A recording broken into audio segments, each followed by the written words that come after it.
deputado federal Jair Bolsonaro, do PSL, pré-candidato à presidência da República, aceitou falar no microfone líder da Jovem Pan. Vamos falar aqui, deputado Bolsonaro, numa entrevista como é a marca desse jornal, sem mimimi, sem politicamente correto. O senhor não está aqui hoje para responder pauta gay, nenhuma dessas polêmicas que tanto a imprensa gosta de lhe colocar. Nós estamos aqui para falar com um homem que pode, em 1º de janeiro, presidir o Brasil. E nós queremos conhecer as ideias de Jair Bolsonaro. Uma entrevista diferente dessas que a gente está acostumado a ver nos programas populares. Deputado Bolsonaro, muito obrigado pela presença Jovem Pan. Bom dia. Bom dia, obrigado pela oportunidade. Eu fico muito feliz nesses programas ao vivo, onde você deixa de lado o mimimi e as outras interpretações equivocadas daquilo que você fala.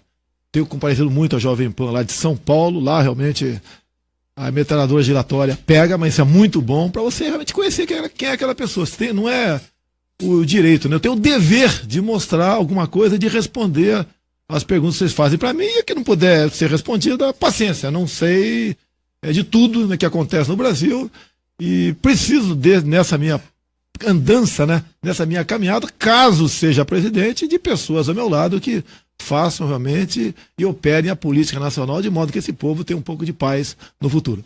Deputado Bolsonaro, na semana passada o Supremo Tribunal Federal julgava lá uma ação discutindo a constitucionalidade da doação de campanhas eleitorais. Em determinado momento, o ministro Gilmar Mendes disse assim: com que dinheiro o Bolsonaro está viajando pelo Brasil? Ele fez essa pergunta no voto dele. Então, farei a pergunta que o ministro fez lá no plenário ao senhor. O senhor tem viajado o Brasil para lá e para cá, e está aqui no Paraná. Com que dinheiro? Quem é que paga o seu deslocamento pelo Brasil? O ministro Gilmar Mendes citou o Lula e eu. Isso, são os dois, que também botaram essa ação de igualdade. Eu tenho, em média, saído 2 vezes por mês. 2 vezes por mês. Como estou aqui hoje em Curitiba, estive ontem em Ponta Grossa. A minha despesa é apenas a aeronave. Pago com recursos próprios, poderia usar o recurso da Câmara, poderia, não uso, a imprensa bate em mim no tocante a isso. É só entrar no site da Câmara e ver se eu protocolei algum pedido de passagem. Fora isso, ou fico na casa de amigos, ou quando fico em hotel, eu pago a minha despesa, não apresento a nota fiscal na Câmara e fico em hotel barato. Quando alguém quer, fruto do convite, pagar o hotel para mim, eu não entro no mérito da questão, aceito isso aí. Agora a despesa minha é zero. O do Lula tem viaturas, tem ônibus, tem seguranças, nós não temos praticamente nada ao nosso lado. Não, essa viagem, quando muito para mim, né, e mais uma pessoa que vai comigo, quando muito, custa-me R$5.000. O senhor considera o ex-presidente Lula candidato à presidência da República? Eu nada descarto aqui no Brasil, estou com 63 anos de idade. No julgamento da semana retrasada, naquele aceita ou não o HC, se um só dos 11 ministros tivesse pedido vistas ao processo, hoje Lula estaria preso. Bem como temo agora, no dia 4, por ocasião então do julgamento em si do HC, um só ministro pedindo vistas, enquanto ele tiver com esse pedido de vista consigo, o Lula continuará livre pelo Brasil. E como a última palavra sempre vai caber ao Supremo Tribunal Federal, não vai caber ao TSE apenas, eu acho que o Lula não está descartado como possível candidato a presidente. Agora, o senhor é o anti-Lula. O eleitor, a população entendem em Jair Bolsonaro a figura do anti-Lula. A candidatura do Lula não é boa para o senhor? Eu não posso achar o que seja bom para mim. Temos que ver o que é bom para o Brasil. Eu não sou anti-Lula desde agora. Desde 70 eu entrei na luta armada ao lado do Exército com 15 anos de idade, combatendo pessoas, né, muitas que hoje estão no governo. Então eu sou contra essas ideias desde há muito. Não é contra o Lula, é contra as ideias. Ideologia de gênero, um comércio exterior aqui voltado pelo viés ideológico, uma política complacente em combate à violência, ao Estado cada vez mais dominando as ações de quem quer trabalhar, um Estado que não se preocupa com o seu futuro.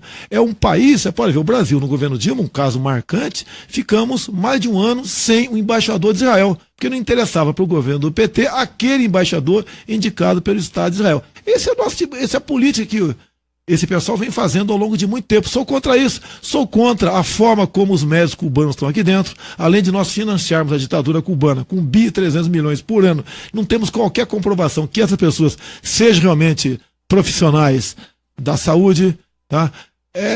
o governo que prega o caos, um governo que se vitimiza o tempo todo, está muito preocupado em doutrinação, em escolas e não com conhecimento. É um governo que, apesar de ter gastado mais com educação, nós evoluímos nesse quesito.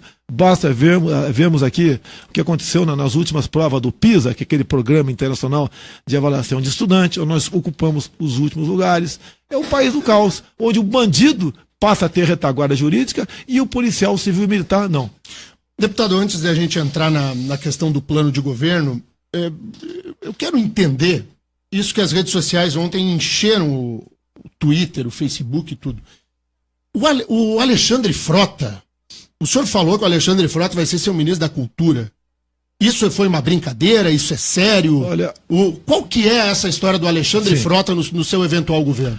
Aproximadamente 3 meses, era aniversário do Frota, e eu gravei um vídeo para ele. A brincadeira com ele. Frota, você quer o presidente, eu quero você. E rindo, ministro da Cultura. Por que eu falei isso? Porque o Frota tem um trabalho muito forte contra a Lei Rouanet. E foi uma brincadeira que eu fiz num vídeo particular. Ontem, como o Frota estava comigo, resolveram pegar esse vídeo e dizer que eu estava convidando o Frota. Agora, o Frota, perto de outros ministros da Cultura que tivemos no passado, ele é excepcional. Inclusive, não tem como eu, no possível governo meu, falar que o Frota será ministro, sabe por quê? Da Cultura, sabe por quê? Porque eu pretendo simplesmente incorporar a cultura à educação. Seria uma secretaria. Então, essa história do Alexandre Frota, ministro da Cultura, é fake news? Só. Eu lhe faço essa pergunta. Eu faço essa pergunta porque quando a gente digita Bolsonaro em rede social, é só o que está escrito. Eu não faço brincadeira mais nem em festa de infantil. Eu tenho uma filha de 7 anos. Que daqui a pouco eu vou responder pelo que eu falei sobre o Batman, ou sobre o Robin. Então, comigo, pega as questões dessa maneira. Se você vê as imagens minhas, rindo dentro do carro, brincando com o Frota, e eram desejando feliz aniversário pro Frota. Agora, o Frota, perto desses caras que passaram por aí, como o Gil, ele é excepcional. Mas esse ministério não existirá. Então, a chance é zero de Frota ou qualquer um ser ministro, porque nós vamos tratar a cultura dentro de uma secretaria e com seriedade. E não o ministério para atender a nata, grande parte da nata dos artistas do Brasil, em cima da Lei Rouanet. Deputado Jair Bolsonaro, economia. Na economia, o senhor se vê como? O senhor é um liberal? O senhor é uma pessoa que entende que o Estado tem que ser forte? Qual é o pensamento econômico do candidato Jair Bolsonaro que pode presidir o Brasil logo ali na frente? No passado também tive problemas com isso. Que quando você fala que não sabe de alguma coisa, em vez de ser interpretado pela mídia como um ato ali de humildade, é o contrário. Eu falei que não entendia de economia. Eu sou formado pela Academia Militar das Agulhas Negras, sou artilheiro e sou formado também em educação física. Para essa questão, o que nós procuramos? Né? Aconteceu um encontro e hoje em dia faz parte da nossa equipe que faz essa política econômica o economista Paulo Guedes. É um homem que nunca teve em governo nenhum e é respeitado dentro e fora do Brasil. Liberal, sim, temos que ser liberais na economia, temos que partir para o livre mercado, temos que privatizar muita coisa no Brasil e temos que conversar no tocante a isso, e ele é que está fazendo esse plano de governo para a questão econômica, que nós só temos obrigação de apresentá-lo por ocasião do registro de uma possível candidatura em agosto. Vamos falar sobre privatização. Privatizar a Petrobras, sim ou não? Nós temos em torno de 148 estatais no Brasil, tá? 1/3 você pode privatizar ou extinguir imediatamente.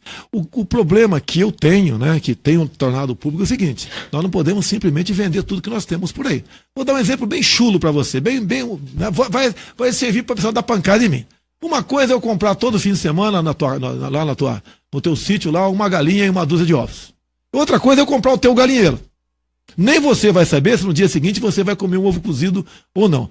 Nós temos certas estatais que são estratégicas. Quando se fala em energia, você tem que tomar muito cuidado em falar em privatizar isso aí. E para que capital? Você pode ver, temos do lado de lá, por coincidência, é a China, que está comprando o mundo. Comprou grande parte da África, está comprando aqui. Compraram basicamente a concessão, mas compraram, por exemplo, a mina de Nióbio de Catalão, está comprando hidrelétricas, tem uma participação grande no porto aqui de Paranaguá, se eu não me engano. Então você tem que tomar cuidado com isso, porque eles estão investindo para o bem deles, não para o bem nosso. Agora, o que é duro no Brasil é você falar em privatizar, que eu sou favorável, mas não por uma questão de transparência e produtividade, e sim para combater a corrupção praticada por nós políticos. A Petrobras o senhor não privatizaria? Para capital nosso, de acordo com o modelo, você pode privatizar partes dela. Agora é com calma e muito bem pensado, como a Embraer foi naquela questão chamada Golden Share, ok? Você privatizou, o governo não tem nenhuma ação da Petrobras, mas tem o poder de vetar algumas decisões. Como, por exemplo, está havendo uma aproximação com a Boeing, vamos fazer essa aproximação ou não? Vamos transformar numa só empresa ou não? Depende do modelo. É a questão do galinheiro, é que depende do modelo. Se bem que eu respondi a semana, né? A questão dos ovos no Lula, né? Outra brincadeira, mas quer que eu faça o quê? Eu pago o preço disso. Lula quis transformar o Brasil num galinheiro e está colhendo os ovos agora. Deputado Jair Bolsonaro, só para a gente conseguir ter uma ideia do que o senhor pensa na economia, me parece que está clareando. Mas eu vou lhe perguntar sobre o atual modelo econômico brasileiro, lá do ministro Henrique Meirelles. Num eventual governo seu, muda o leme? Ou o caminho é esse que o Meirelles toca, por exemplo? Olha, o caminho, como eu botei na mesa para o Paulo Guedes, nós queremos inflação mais baixa possível, quem não quer, tá? Nós queremos uma taxa de juros razoáveis, né? Não absurdo como tínhamos há pouco tempo. Queremos um dólar que não prejudique quem queira exportar, nem quem queira importar, é o tripé macroeconômico. Temos que diminuir a nossa dívida interna, é outra coisa, mais do que hercúlea, né? Nós devemos terminar esse ano com uma dívida próxima a 4 trilhões de reais. Metade hoje em dia do nosso orçamento basicamente é para rolagem e pagamento de dívida. E eu perguntei ao Paulo Guedes, como é que a gente pode diminuir isso daí? Porque quem vai diminuir não sou eu. Eu sou ali aquela pessoa, né, que estou dando sintomas, o médico é ele que vai operar isso daí. O Paulo Guedes será o seu ministro da Fazenda. Ele será o homem da economia. Poderia ser uma mulher também, antes que me critique, né? Daqui a pouco me pergunta, não tem mulher. Se aparecer, vai aparecer, com toda certeza, já tem gente em vista, vai compor um possível ministério. Mas o homem que vai operar vai ser ele. O que nós conversamos também? Quando fala em privatizar, privatizar o Banco do Brasil. Eu perguntei a Paulo Guedes, quem vai financiar o produtor rural e com que taxa de juros? Porque o produtor rural levou uma pancada do Fundo Rural, agora há pouco do Supremo Tribunal, está bastante adiantado no Senado um projeto que interessa para muitos governadores, é acabar com a Lei Candir para exportação de commodities, querem cobrar inclusive a água usada pelo produtor rural, e daqui a pouco vão cobrar pela chuva e pelo vento que semeia, que espalha o pólen pela plantação do cara. Vão matar o nosso agronegócio, que é uma das poucas coisas que está dando certo na economia. Então quem vai operar tudo isso vai ser o homem da economia, que não é da economia. Eu pretendo, caso chegue lá, fundir o Ministério da Economia e Planejamento, para evitar, o que hoje em dia, o que acontece? Um partido indica o Ministério da Fazenda, o outro do Planejamento, briga. Um partido indica o Ministério da Agricultura, o outro do Meio Ambiente, briga. Nós vamos fugir disso. Além de fundir esses ministérios, a indicação tem que ser técnica. Não vai conseguir apoio do Congresso. Eu acho que vamos conseguir sim, porque essa forma de fazer política, como temos visto ao longo dos últimos anos, não tem como continuar. Marcos Souza, os ouvintes da Jovem Pan têm que prioridade nas perguntas ao candidato Jair Bolsonaro? As maiores perguntas, candidato, são sobre justamente o que o senhor falou agora, composição do governo e governabilidade. Como o senhor pretende ter maioria na Câmara, sendo que o senhor não é muito conhecido por ser muito político, pelo contrário. Como vai falar com o Congresso? Até essa pergunta é recorrente em qualquer local que eu vou, né? Respondo da mesma maneira para você. O que dá a entender da tua pergunta é, se não for pelo toma lá da cá, não tem como governar o Brasil. Agora, quem acha que nós estamos sendo governados, ou que fomos governados pelo PT, o Brasil afundou. É violência, a economia não vai bem, a inflação está muito mais baixa pela perda do poder aquisitivo ou por uma falta de emprego do que por medidas adotadas pelo governo. E quem está lá vendendo a sua banana lá no armazém, né, ele até vende o preço, muitas vezes de custo, para não apodrecer na prateleira. Tá, ok? Então, essa questão de tomar lá da cá tem que deixar existir. Se me permite aqui, eu até perguntei outro dia, né, falando sobre ciência e tecnologia. Eu perguntaria aos nossos ouvintes, quem é o nosso ministro da Ciência e Tecnologia? Mais de 90% não sabe, como eu não sabia quando foi feita essa pergunta para mim há 2, 3 meses. Então, uma área importantíssima, vital para qualquer país, que é ciência e tecnologia, nós temos um homem lá que não sabe a diferença entre gravidez e lei da gravidade. E eu conversei com o Marcos Pontes, o astronauta. É um homem que atualmente trabalha na NASA, está voltando para o Brasil, quer participar do futuro governo, seja como for, mas na ciência e tecnologia com exemplos vindo de fora para dentro, diz que nós temos que ter aqui o embrião de um Vale do Silício, como o americano tem, e vendo aqui, como fiz uma viagem há pouco aqui para a Ásia, estive no Japão, Coreia do Sul, Taiwan, são países que não tem nada perto de nós. Agora que são potências, graças a isso. Eu entendi, deputado Bolsonaro, mas é o seguinte, a pergunta do ouvinte tudo bem. Essa característica. O senhor não tem no seu perfil hoje um perfil de composição partidária. Eu vou me aliar com esse daqui, com aquele ali. Não é do seu perfil. Sim. E a pergunta do ouvinte é o seguinte, eu elejo o Bolsonaro e como é que eu governo se eu não tenho apoio no Congresso? Agora, o que é governar? Olha só, eu estava no PP há pouco tempo. O meu partido é um dos mais envolvidos em desmandos na Petrobras. Essa governabilidade que os governos últimos têm conseguido é nessa base, toma lá da cá. Eu tenho um grupo de aproximadamente 40 atuais deputados federais em Brasília. Outros chegarão o ano que vem. Eu acho que a gente vai ter uma base, no mínimo 100, para a gente começar esse tipo de negociação. São parlamentares que não querem tomar lá da cá, que querem participar do governo com indicações técnicas, para que nós possamos realmente ter política séria para o Brasil chegar a um local de destaque que ele merece, porque nós temos tudo aqui. O que falta no Brasil? Nós temos aqui a questão, nosso subsolo riquíssimo em minérios, terras agricultáveis, área para turismo, o Brasil, o povo humilde que está aí, trabalhador, né? Nós temos tudo para dar certo. Por que não dá certo? Graças a uma minoria, sim, de políticos que estão lá há décadas que contaminam os demais. Esse tipo de fazer política é diferente. Estamos botando no papel um super pacote de propostas para nós apresentarmos e ter o apoio de todos. E não é a proposta que o povo vai sofrer, muito pelo contrário, como por exemplo, desregulamentações, desburocratização. A questão ambiental é seríssima no Brasil, é tratado de forma xiita e não de forma racional. Vem agora, o governo Temer está trabalhando nesse sentido, para você criar parques marítimos, além do que nós temos no Brasil aqui. Uma área enorme, né? Só de reserva indígena, nós temos uma área maior que a região sudeste.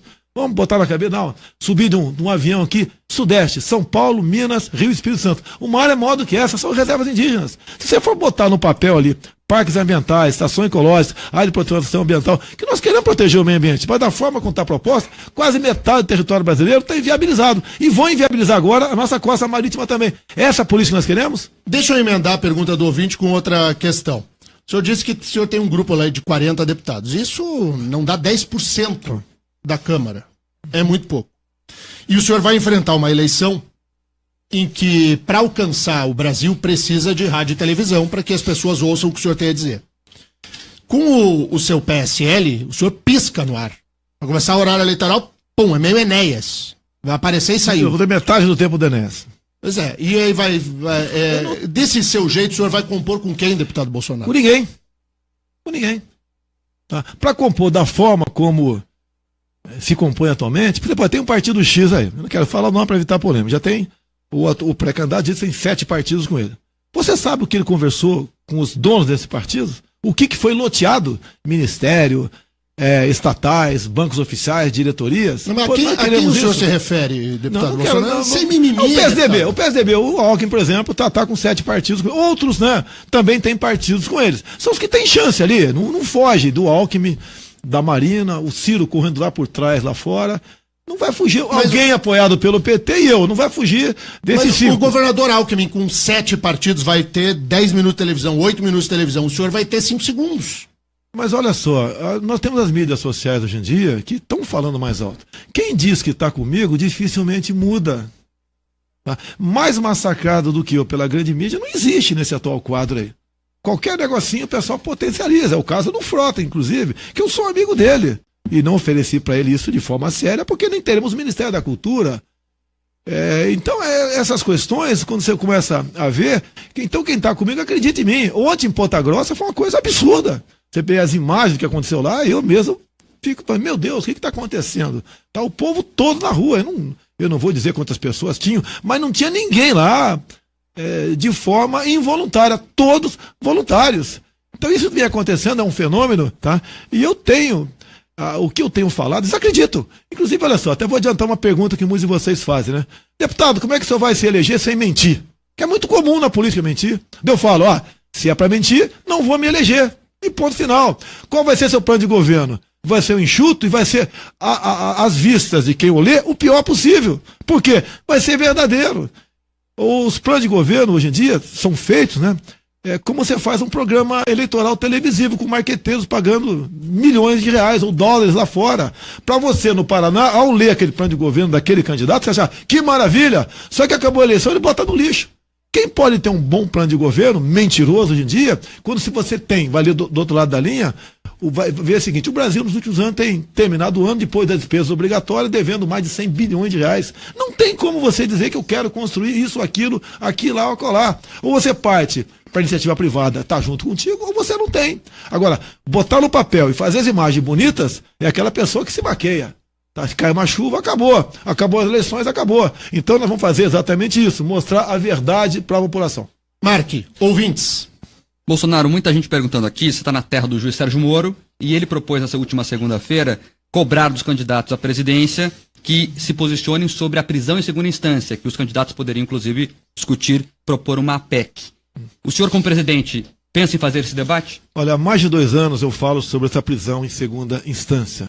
Inclusive, se você combinar com o fim do foro privilegiado, que eu falei, talvez, deixar bem claro, talvez eu seja o único parlamentar a votar contra o foro privilegiado. Talvez.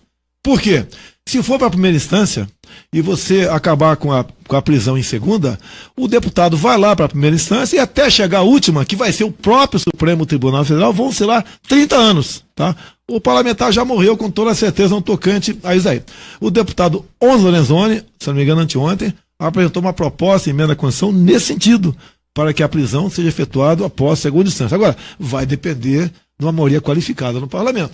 Com todo respeito, eu assinei, ele me colocou como coautor nessa proposta, mas dificilmente isso vai andar dentro da Câmara, até que tem muito parlamentar, que nem eu nem você sabe, mas que está envolvido nessas falcatruas, né, mais conhecido hoje em dia, mais importante, a questão do Lava Jato. E ele não quer, ele não vai aqui assinar o próprio atestado de óbito nessa questão. Mas o Bolsonaro, como presidente, vai apoiar isso? Vai lógico, trabalhar para isso? Eu apoio como parlamentar, tá certo? O próprio Francisquinho apresentou um projeto que eu estou apoiando para acabar com aqueles privilégios de ex-presidente, tá?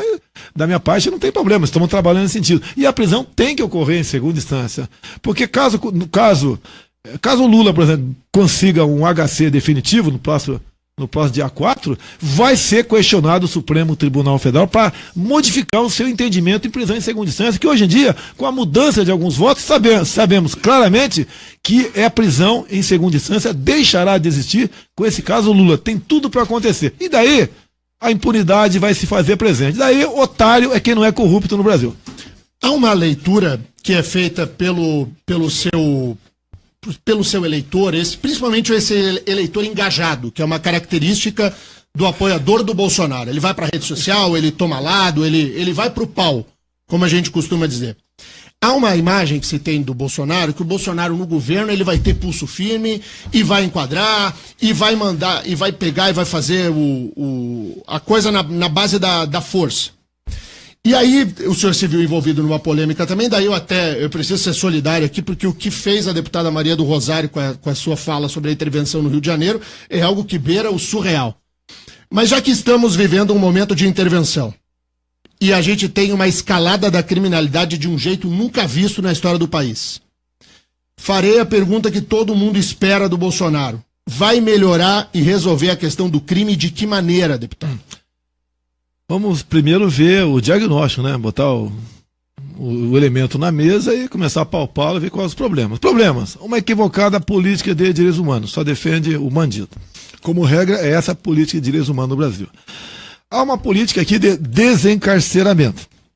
Todo mundo, né, em grande mídia, preocupado que os presídios estão muito cheios, que não recupera ninguém, temos que botar na rua o maior número de pessoas. Depois inventaram, porque não é lei, audiência de custódia. Hoje em dia, em torno de 60% daqueles que são pegos em flagrante delito, no máximo 24 horas depois, são postos em liberdade. É um convite para a criminalidade. A política desarmamentista desarmou apenas um lado da sociedade. O outro lado, o lado do mal, continua muito bem armado. A legislação fraca. Tem um caso, né? Há poucos anos em São Paulo, atualmente deputada federal, que teve o filho sequestrado e executado em cativeiro. O garoto de 8 anos de idade. Esse marginal foi julgado, condenado, pegou 6 anos de cadeia e foi para o semiaberto. Isso é um crime mais do que hediondo. Imagine, né? uma pessoa executando uma criança de 8 anos em cativeiro. Então, graças a essa legislação bastante permissiva, é que a violência cresce no Brasil e a tendência é aumentar.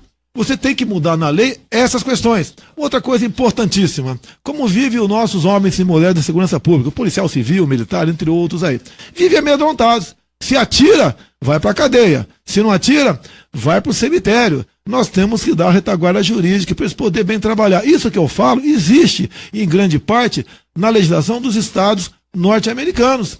Você tem que dar o excludente de licitude ao policial. Ou seja, ele responde, mas não tem punição. Acabou sua operação, ele é condecorado e não processado. Aqui, por exemplo, se um policial dá mais 2 tiros no vagabundo porque ele não sabe se o tiro pegou ou não, ele dificilmente não é condenado por excesso. Se você conseguir melhorar alguns artigos no Código Penal, pode ter certeza, essas polícias que estão aí dão conta do recado e a violência vai diminuir drasticamente no Brasil. Mark. Muitos ouvintes perguntando sobre o Supremo Tribunal Federal. O que fazer?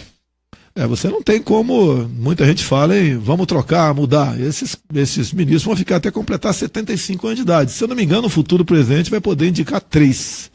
Tá?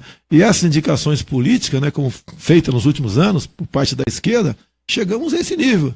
Nós temos um ministro lá, por exemplo, que defende o fim da propriedade privada. Tem livros e estudos no tocante aí. Outros foram apenas aí advogados de determinados partidos no passado. Então, uma indicação feita muito por interesse do seu governo e não interesse do Brasil. Falam muito no período militar, criticam, né? Veja o padrão e as decisões e as jurisprudências dos ministros do período militar e veja de hoje em dia. Que coisa completamente diferente, né? O Supremo Tribunal Federal realmente é um Supremo extremamente respeitado. Hoje em dia, eu lamento, até gostaria que não fosse assim, mas é vítima de chacota em todo o Brasil. E eles podem estar assinando o seu atestado de óbito no próximo dia 4. Espero que isso não aconteça. Que a justiça seja feita, não mudem os seus julgados, né, as suas jurisprudências, tendo em vista a função de um elemento que já foi condenado em segunda instância. Vai, Mark. Muita gente perguntando, doutor Sérgio Moro, se o senhor indicaria ele para o STF. Não há a menor dúvida, né? Eu não conheço pessoalmente, apertei a mão dele uma vez apenas no aeroporto, até deu um bafafá terrível, né? E logo depois conversamos por uns 15 minutos por telefone, nada mais além disso, uma conversa bastante amistosa, que ligou para mim. Eu me coloco no lugar dele. É um homem que não tem liberdade para ir na padaria comprar um pão de manhã. Não pode falar que vai com a tua esposa, o seu filho, num cinema. Tem que ter 8 seguranças do lado dele. Olha a vida que ele leva. Tá? É um homem que perdeu a sua liberdade. Tem menos liberdade do que o Jorge Pisciani, presidente da Alerj, né, que ontem, ou anteontem, o ministro Toffoli deu-lhe direito à prisão domiciliar. No que depender de mim, obviamente, o senhor Sérgio Moro seria uma excelente pessoa para começar aqui a mudar o Supremo Tribunal Federal. Seria indicado para o STF, sim. Bom, eu tenho que encerrar aqui a entrevista com o deputado Jair Bolsonaro, porque nós sairemos daqui dos estúdios da Jovem Pan e seguiremos essa entrevista na tela da RIC TV Record. Você que está nos ouvindo agora no rádio, está na live do Facebook, pode ligar na RIC TV Record. A gente vai sair daqui, o prédio do ladinho aqui. Daqui uns minutinhos nós estaremos no ar com o deputado Jair Bolsonaro, pré-candidato à presidência do Brasil, também na tela da RIC TV Record. Deputado Bolsonaro, eu quero agradecer muito a sua gentileza de vir aqui à Jovem Pan e dizer que durante a campanha eleitoral nós ouviremos o senhor outras vezes para que nós conheçamos melhor o pensamento daquele que pode sim presidir o Brasil. Aqui no Paraná, diga, Marques, é muita participação e tem muitas perguntas sobre 30 segundos, candidato. Porte de arma, vai liberar ou não? A posse, sim, o porte com algumas restrições, obviamente. E também, né, o pessoal que está nos acompanhando só para explicar direitinho, estamos na Jovem Pan e na transmissão pela internet em ricmais.com.br. Então, se você está num lugar agora que não dá para ver pela TV, a entrevista que vai continuar lá, você pode entrar na internet em ricmais.com.br e você vai acompanhar o segmento da entrevista com o deputado Bolsonaro também pela internet. Para a gente fechar mesmo, o Paraná, deputado, o senhor olha para a política local aqui. Quem aqui no Paraná é seu aliado? Com quem o senhor vai caminhar o Paraná? Com o Francisquini, como estou caminhando há algum tempo. Outros também estão na mira e têm buscado conversações e estamos abertos, tá ok?